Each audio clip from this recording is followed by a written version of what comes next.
It'll just be the first read, so we don't have to do anything else. Y'all just kind of keep that in mind.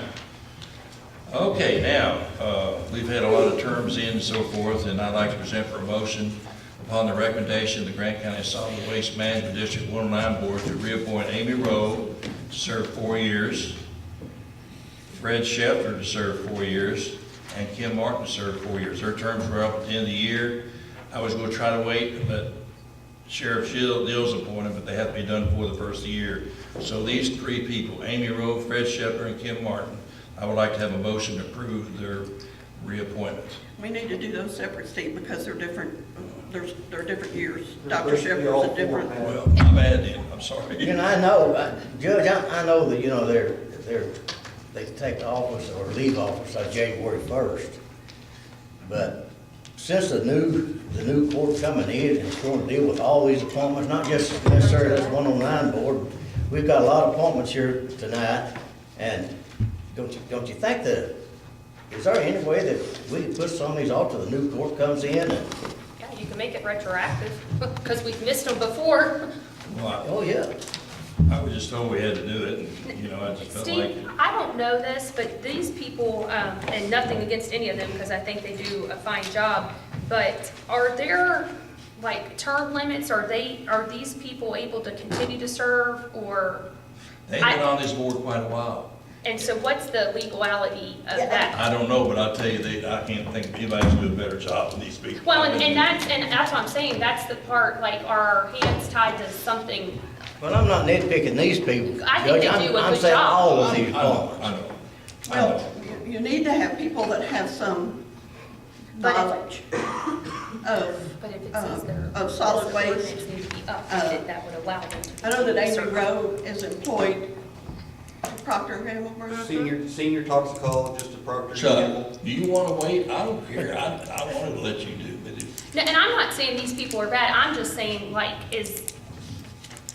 Well, we have a number of appointments we're gonna need to make after the first of the year. See, the first meeting won't be till the These should 6th all of be January. 4-year appointments. Brian came to me and asked me if we go ahead and get them on here and get them done. They have, They're not- Fred they're is not listed reading as that. being 1, and it should be 4. does the ordinance currently read that there's limits and we need to update that ordinance to say, and if we think that they're best to serve in this capacity regardless of meeting the term limits or exceeding the term To limits? my knowledge, are they term limited, Brian? I mean, they've been here, these people have been here The- long the before I was a judge- member. The judge-elect and I spoke about that this morning, and I'll speak. There's several board members, not only 109 board, but there's a lot of term limits that we need to fix the ordinances before somebody's appointed. These guys are all termed out that's on that board. And we need to change the ordinance to correct it. And I did that. I spoke to him this morning about it because I recognize by statute, there's other board members that are termed out. And of which. I just think we need to fix the ordinance before we do anything. And then which would allow them to legally in writing continue to serve in that Yes. capacity if they are the best. Keep in mind too, that when you go out and look for somebody, if they're working, got a job, they can't go to all these meetings. It's No, gotta be there's nothing wrong with these people on the There's- board. Right. And it's not appointing someone else, but you all have got an ordinance that's violating everybody on the board. Exactly. And you need to fix the ordinance before you appoint the people. Okay, well, So, I mean, that's what I'm getting at, is that some of these ordinances need to be revised so these people are not in violation on the board. Well, because what happened is if there was an well, I've never issue seen the ordinance, John, where'd you and see they it? go and the look very this up, last we're not sentence in the gonna hold ordinance says that the members can be appointed and reappointed once For a successively. 4-year term. Okay. So that- On the 109. that last sentence- And that's just an ordinance, that's not a Which statutory. could be deleted and updated. Huh? Which what Chuck is saying could be brought forward to the body, That- revise the ordinance, which would allow this to be legal, because, for instance, if there were issues with any of the scenarios that happen on the 109 board, someone goes and pulls the history of who served on the board, and they're not even legally in compliance, they'll be sued, probably. Well, that's not the only board, there's several of them. Correct, it's not the only one. And we can sit back because this one is simply deleting one sentence. We could do that, the 2 meetings in December, it'd be over and done with, reappoint them, and they're good. And we don't lose anything. It sounds like everybody's in agreement, that there's no issues with these And individuals. Brian, they don't get paid for this position, do they? No, there's no pay. Strictly No, well, volunteer. it's just part of. Strictly volunteer. And if we don't do them till the new administration comes in, if that's first on y'all's agenda, y'all can get that done within a couple of meetings. Well, we can actually handle Fix the it even ordinance before next the meeting. new Yeah, we comes in, so we could, don't have a lapse in time. Judge, I would could hate to see we, the lab. could we do this, Judge, for the next meeting? Could you put the revised ordinance on so that we can update that so it's legal? And then, once that's taken care of, then come back for the reappointment? Because Okay, then it would be legal and they would not be in violation of term limits. okay. And I'll take care of writing that up. Okay. I just read it for the first time this morning. It was buried way down in the ordinance, and Chuck was in talking with me, and we saw it and identified, okay, we've got a problem, and he says, we'll fix it. I wish you'd called me and we could have talked to the magistrates. I would have just deleted it off the agenda. But, It's okay, it's not a problem. all right. I just did. We'll have two ordinances to look at next meeting, and All right. Why doesn't somebody do me a favor and make a motion that we table this until I'll we make a can motion, rewrite we the table ordinance? this to the next meeting. Until we update the ordinance, yes. I'll second it. Who it does, and call the roll.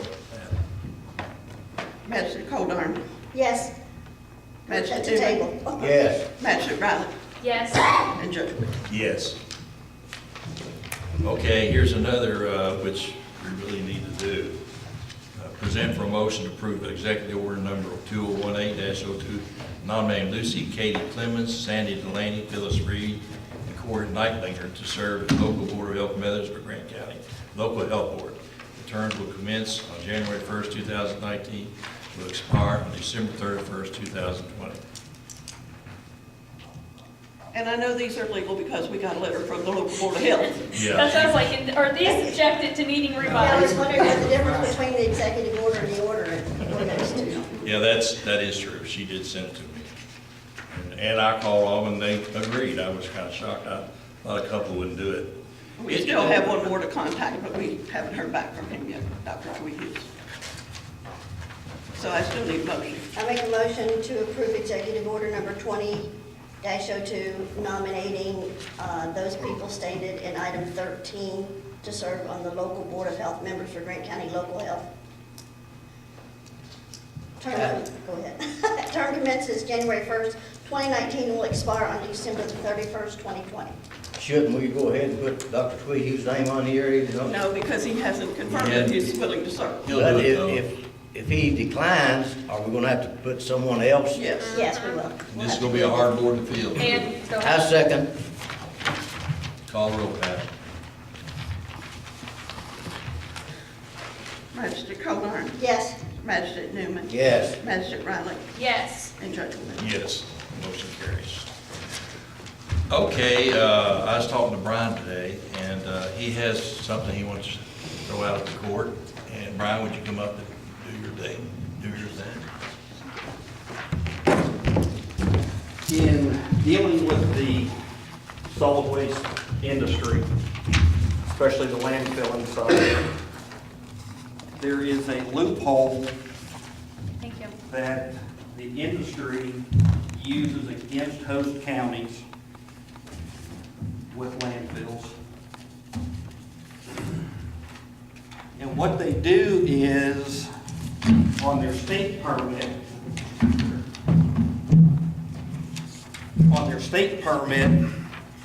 they get approved for between 50 and 100 years of life.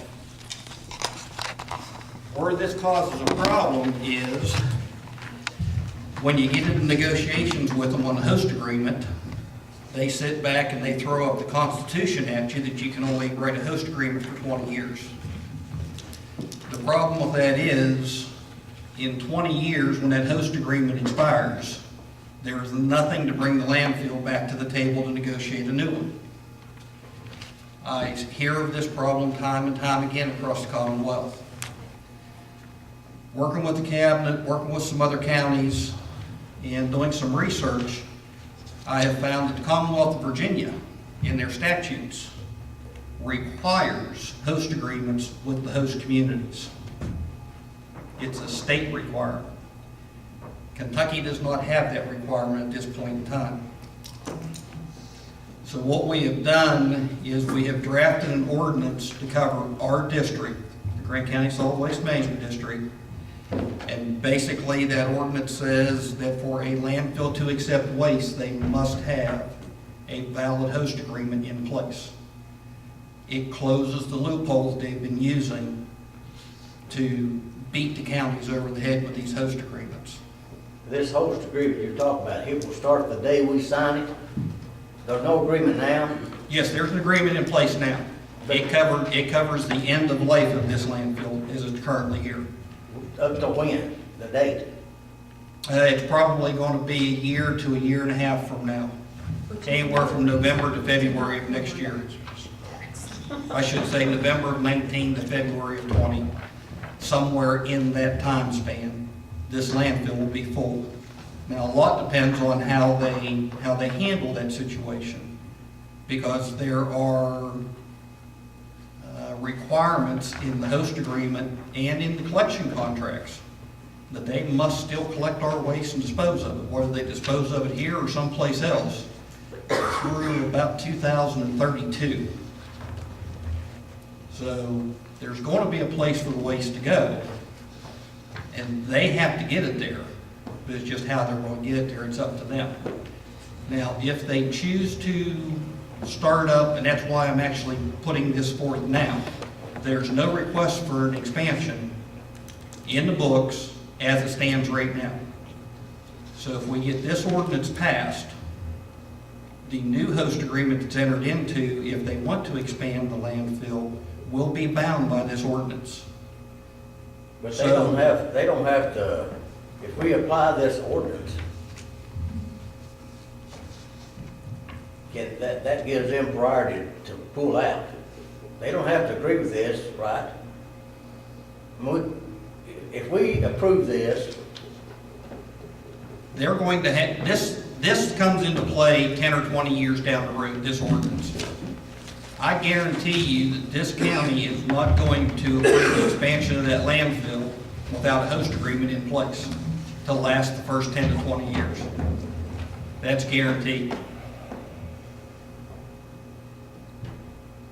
So the negotiations have to take place. They have to convince the county through their offers in the host agreement of benefits to the residents to compel the county to go ahead and expand it, allow the expansion of that landfill.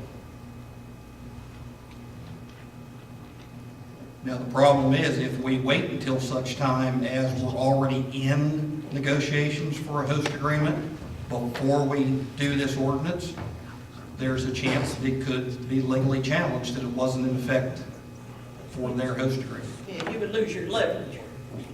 Yes. Absolutely. but this ordinance, Because what's happening now is these landfills are getting 20 years into these host agreements, and they still have between 30 and 70 years of disposal capacity left, airspace left, and they're sitting back telling the counties, we don't need anything from you, so we don't need a host agreement, see you later. But this host agreement, Brian, it won't have any teeth in it at all as far as their and our commitment as far as what they charge or any of that. That's what host agreements set out. It sets out what they're going to charge, what they're going to give for free. And this would be for future, not Yes. current, Right, since they yes. have not declared the All this expansion. does Could you is compare brings them this? back to the table in 10 or 20 years when the baseline host agreement expires. It protects us in the Which in future. theory would have been nice if this was put in. And 20 Brian's years going ago. to dwell with this further, right, and maybe make a presentation. Well, pretty much tonight's the presentation. I don't want any reading on it tonight or anything. I just wanted to introduce you all to it. If you have any questions, give me a call, send me an email, whatever, we'll talk about it. But we really need to get this thing on the books as soon as we can so it doesn't come up for legal challenge later on. I agree. I think we should. Because I think that in the not too distant future, we're going to be hearing from the landfill because they're going to realize how much it's going to cost them to ship this waste someplace else. And we really need to get this in place well before that happens. And that would be as simple as a first reading, second reading, and it passes. Yes. First reading, second reading passes and stuff. And like I said, it has, as far as its effect today, or the day that it's passed, no effect. When you really have the effect of this is 10 or 20 years down the road when it forces them to come back. Because as it reads, the penalty, any person or facility found to be in violation of this ordinance shall immediately be prohibited from accepting any waste material to facility. That means that 20 years and day one, if they haven't entered into a new host agreement with the county, they must stop accepting waste. They can't have one truck come to the gate. From anybody. So, That's a pretty hefty bit of leverage to bring somebody to the table, talk to you. so in 20 years, so this, I'm looking at Virginia's agreement right now. Okay, so the county signed it and the contractor, whoever it is that we're contracting with to, Whoever the owner is, yes. okay. And So- this ordinance is based off the Virginia statute. So what you're suggesting or proposing is that you want to bring the firm that we're contracted with now to the table to sign another agreement to obligate them? Well, for if they, another as it stands right now, the host agreement that we have Yeah, in place in force with them right now, when this landfill is filled, yep, that's the expiration of that host agreement. Right. It stops. If they come forth, I should get around the poll here, No. but see me. If they come forth and they ask for an expansion, they're going to have to sit down and negotiate a new host agreement with us. you want. Because we're not going to approve the expansion. See, the county holds the cards on this, Right, whether they expand or not. The county's not going to approve an expansion if we don't have a host agreement in place that benefits the residents of the county, like the current host agreement that we have. The reason this is important is we get approximately between $35,000 and $40,000 a month in host fees from the landfill. Right. That's what we're receiving now. So what this ordinance does, because in the landfill, Republic Services already done to us. In this last host agreement, they sat back and they said, no, we want 40 years of disposal capacity. We're only going to write a 20-year contract. Well, there's a problem there. Number one, I don't think that the state should be allowed, the state should be allowed to issue them construction permits for airspace that expands past, or goes past 20 years then, because that's a granting of a privilege. right. But they do. The state's not going to change what they're doing. So it puts the county in the position of, the state has approved 100 years of airspace. The county, to approve an expansion, has to approve the expansion, which in effect gives them 100 years of airspace. And then in 20 years, landfill comes in and says, we don't need anything from you, we don't need any more airspace, we don't need you to change your 5-year plan, we're not going to talk to you about a host agreement. And they've done it to us. We've successfully gotten around it, but it's because they ended up needing something a few months later. So how do you know they're gonna come to the table now? We don't. You don't? Okay. I can't guarantee they're going Something to. was already discussed. That's why- Yeah, but what's going to happen is, they've already run the test. All of the local management knows that the corporate plan is a recipe for disaster. They're going to have to double, on a per ton basis, they're going to have to double what they're paying their drivers, and they're also going to have to double the number of trucks that they have on the road to get the waste moved to the facility they want to take it to. That's a whole lot of extra cost of bringing it here. You're forcing the train, you're making it hard for that company to turn this into a transfer station. If we approve. They can't do a transfer station unless they do a permit request anyhow. You know, there is a transfer station that is permitted in this county, but it is for the export of recyclable materials by rail only. So they don't have a transfer station here. And this is just a whole. Go ahead, go ahead, Eli. Go ahead. The only question I have is just to clarify. So this is closing a loophole in a state law, correct? If we put in a The local. Constitution. So, Joe, with your opinion, if somebody was to challenge this in court, which one would supersede, a local ordinance or the state constitution? Because most likely they'll sue. It has already been challenged in Arnett, in the Arnett case and the BFI Huntington Woods case. The judge ruled in favor of Huntington Woods, but did not rule on the 20-year, 40-year conundrum, as they call it. But in a footnote to the case, the federal judge sat back and put in there that while this was not investigated and researched, this would probably fail if it was challenged. Because what you have is the Constitution limits you to 20 years.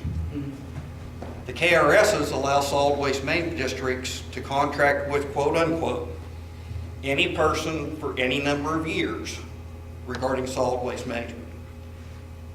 All the attorneys we've talked to, including my board chairman who's an attorney, environmental attorney, he pretty much sat back and said, Constitution's going to trump the statute, no ifs, ands, or buts about it. So we have to come up with a way. All this is a leverage move to create leverage for 10 or 20 years down the road to force the landfill to come back and talk to the counties and do a host agreement. That's all this does. Because we don't have any leverage right now. None of the counties do. Well, and I think this is another testament, this wasn't said earlier when the vote came up to put $500,000 in a CD, but this has been on the back of our minds, which is why, in my opinion, we don't want to do a knee-jerk reaction to lower the occupational tax 0.5% when this community is subjected to potentially losing over $400,000 a year if that isn't renewed. Now, also what we're looking at with this is, it's not going to stop here with Grant County. I work with a couple other counties also, speak with them quite a bit, and Marshall County is talking about implementing this exact same ordinance. Matter of fact, after I was done writing it, I sent it to their coordinator, and we'll talk with Billy Steele over Pelton County. And what we'll try to do is get this ordinance passed in 3 counties. And the cabinet is 100% behind this. They know that this is an issue. They know this is a problem that's out there. They're 100% behind this. But not the legislators. So if I can get 3 counties to pass this, the cabinet being behind it, we've got a good chance of trying to force it through to get a state statute put in place that will protect all the counties.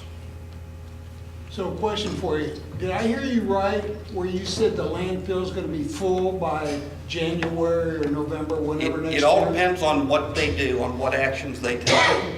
They have talked about just going straight up until it's topped off, closing it out and being done. They've talked about going through till about next October, next September, October, moving all of the out-of-area stuff out of here and just leaving a skeleton crew here to handle just the Grant County waste. None of it's going to work. And Brian, and there were, what's the terminology on pieces of land around the current facility that were pending sale for the longest time? What was the word that they used? And those have expired now too, right? You talk about the property value guarantees? Yes. They never went into place. But there was several conversations. There were conversations about them, but the host agreement was never, the expansion never went through, the host agreement never was written. And so those property value guarantees never activated. Right. Well, there's a lot of potential. There's plenty of land around there to expand from the property owners, but to Brian's point, nothing's been signed, sealed, and delivered Correct. on either end. Correct. Well, my question to go along with that is, we're already paying a fuel adjustment charge on our bill, our 90-day bill, because it's for 3 months. So if they have to move that stuff off-site, that's gonna cost, are they gonna eat that, or are they gonna pass They it have on to to eat us? it. In the contract, they have to eat In the that? host agreement, what it states is through the year 2032, actually it says 40 years, but it works out to be 2032. They have to reserve space in this landfill to dispose of all waste generated in Grant County. Paragraph 2 says if they choose not to dispose of it here.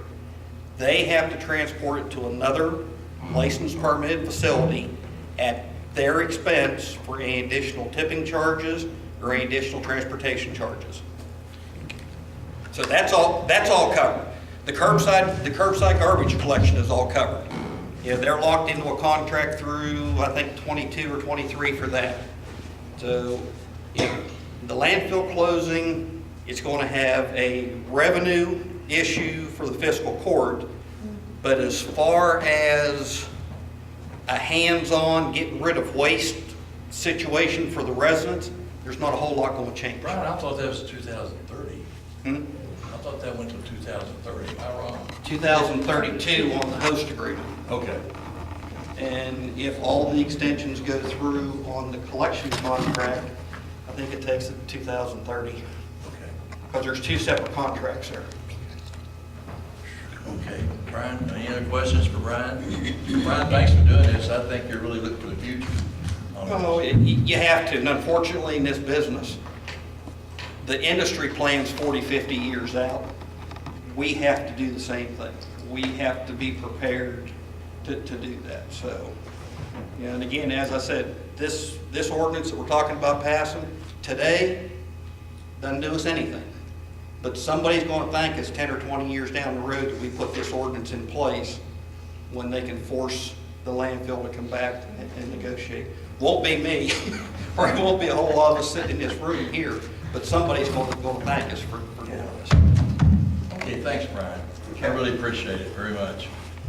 The thing I got to tell y'all is not a big deal, but it is a big deal. The porch over here, on the clerk's office, is virtually done except for the sidewalk. And the next good day we have, they're going to pour it. And they're going to pour the sidewalk. The sidewalk over here or over here? We did that, let me tell you what happened. Yeah, because when I He went was through gonna here, do there the was whole- jackhammering the other day, and I thought, what in the world? We were going to do the whole sidewalk, but the concrete trucks did not hurl. So we get a lot of water coming down the building over here on this, see. It's right here. Yeah, right here. Yes. Yeah, Jacqueline, right there. So we sloped it to where water go away from the building, and he did that for nothing, because he didn't have to do the rest of the sidewalk. Over, okay. They Well, thought they were gonna have to tear up this I meant to text you all to sidewalk. say, what's all the jackhammering on the opposite side of the building, because I knew we were doing over here by the Yeah. county clerks. Yeah. And I didn't get a chance to even see. Well, So let me it's- just tell you, Tabitha, she's a lady. I- No, she really is. I She would say is. so. She's very lady That's good. about it, Okay. and, I don't have anything else, unless somebody else has something. I need a motion to adjourn. We need a motion to adjourn. I make a motion to adjourn, and we will reconvene on December 3rd, Yes. and wish everyone a happy Thanksgiving. Yeah. I need a- Okay. I need a Everybody have a happy second. Thanksgiving. Second. And remember, trash is very important in life, as we find out from Brian. Right, Brian? All I do is talk trash. Hey, look, Brian, I really appreciate, I like talking trash with you. Hey, listen.